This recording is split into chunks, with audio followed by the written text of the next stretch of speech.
Damos comienzo a la clase de enzimas y actividad enzimática. Las enzimas son catalizadores biológicos específicos cuya función es aumentar la velocidad de las reacciones bioquímicas. Es decir, que las enzimas son moléculas que están presentes en todos los seres vivos y su función es hacer que ciertas reacciones ocurran a mayor velocidad de la que ocurrirían si las enzimas no estuvieran presentes. La vida tal cual la conocemos no sería posible en ausencia de las enzimas. La gran mayoría son proteínas, pero existen algunas excepciones, como son las ribosimas, que están formadas por ácido ribonucleico. Son altamente específicas. ¿Qué significa esto? Que para cada sustrato o para cada molécula hay una enzima específica. Ese sustrato no puede ser atacado por otra enzima y la enzima que ataca ese sustrato normalmente no puede atacar a otro. A eso se refiere la especificidad, ¿sí? Es decir, que hay una especificidad entre la enzima y el sustrato. Actúan en ciertas condiciones de temperatura y pH, ¿sí?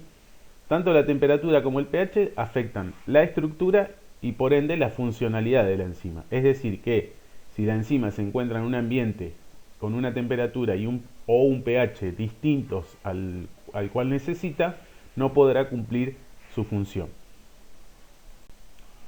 La función de las enzimas es realizar las reacciones químicas que ocurren en los seres vivos a gran velocidad y a temperaturas relativamente bajas. Tengamos en cuenta que los seres vivos normalmente tienen una temperatura corporal de alrededor de 37 grados centígrados. Si tomamos como ejemplo la reacción en la que se combinan dióxido de carbono y agua para dar ácido carbónico, existe una enzima que cataliza esta reacción a una velocidad de 600.000 moléculas por segundo, ¿sí? Esta enzima, una vez que termina de catalizar la reacción, puede volver a catalizar una nueva. Es decir, que la enzima tiene la capacidad de reciclarse. Además, tiene la capacidad de acelerar la reacción hasta 10 millones de veces en comparación con la reacción no catalizada. Es decir, cuando la enzima está presente, la reacción ocurre 10 millones de veces más rápido que cuando la enzima no está presente. Como dijimos, la mayoría de las enzimas son proteínas del tipo globulares. Normalmente son de gran tamaño. Muchas solamente están formadas o tienen una sola cadena polipeptídica, es decir, que tienen estructura terciaria, mientras que en otros casos se puede dar la asociación de dos o más cadenas polipeptídicas, es decir, que forman una estructura cuaternaria. Todas las enzimas tienen una región específica que se llama bolsillo, surco o sitio activo. Este sitio activo posee una configuración determinada que es complementaria a la del sustrato, es decir, la configuración que tiene el sitio activo permite al sustrato específico de la enzima encajarse para que la enzima pueda realizar la reacción correspondiente. En la figura tenemos una estructura tridimensional de la enzima y el sitio activo donde se encaja el sustrato. ¿Cómo actúan las enzimas?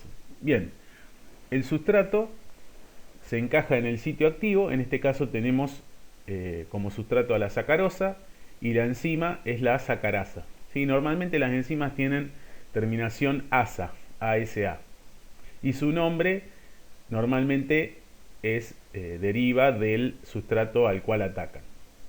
Una vez que el sustrato está encajado en el sitio activo, en este caso la enzima sacarasa lo que hace es cortar la molécula de sacarosa en dos partes, incorporando una molécula de agua. Una vez que se catalizó la reacción, los productos se separan del sitio activo, dejándolo libre para la entrada de una nueva molécula de sustrato. Las enzimas pueden dividirse en 6 grupos distintos de acuerdo a la reacción que catalizan. En el primer grupo tenemos a las isomerasas, que catalizan reacciones de transformación de sustratos en sus isómeros.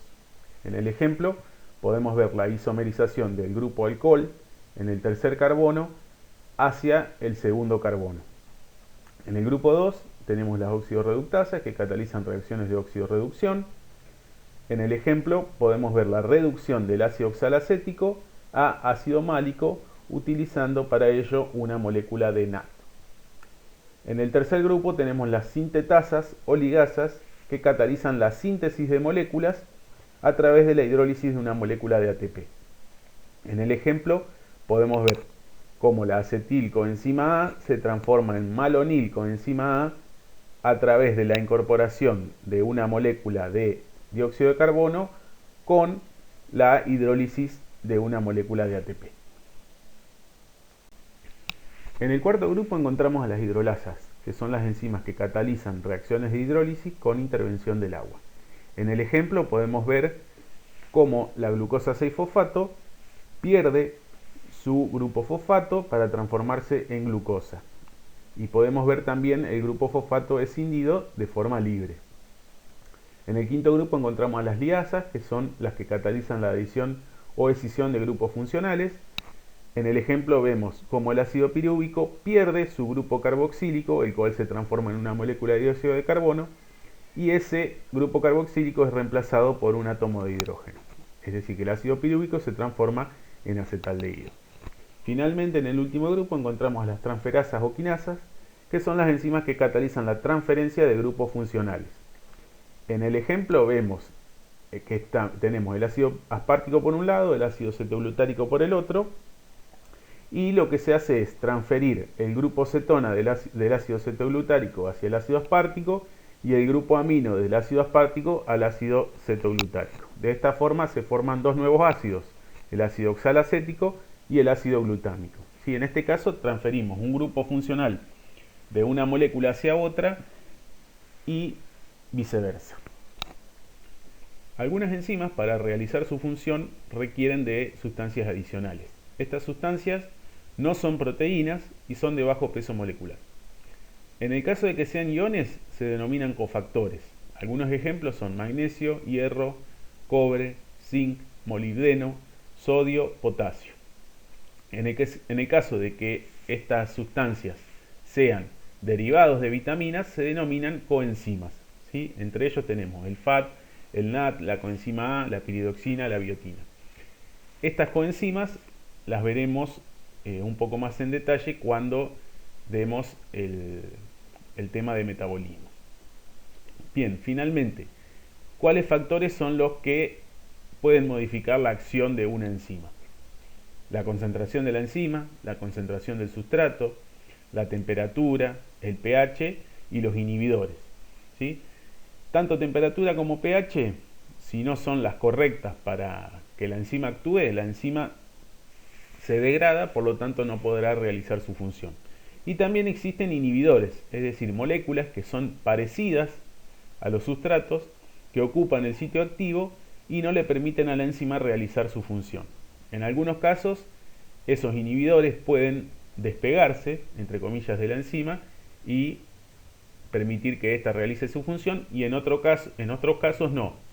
Se asocian a la enzima, no le permiten realizar su función y no pueden desprenderse de ella. Bien, hasta aquí llegamos con la clase de enzimas y actividad enzimática.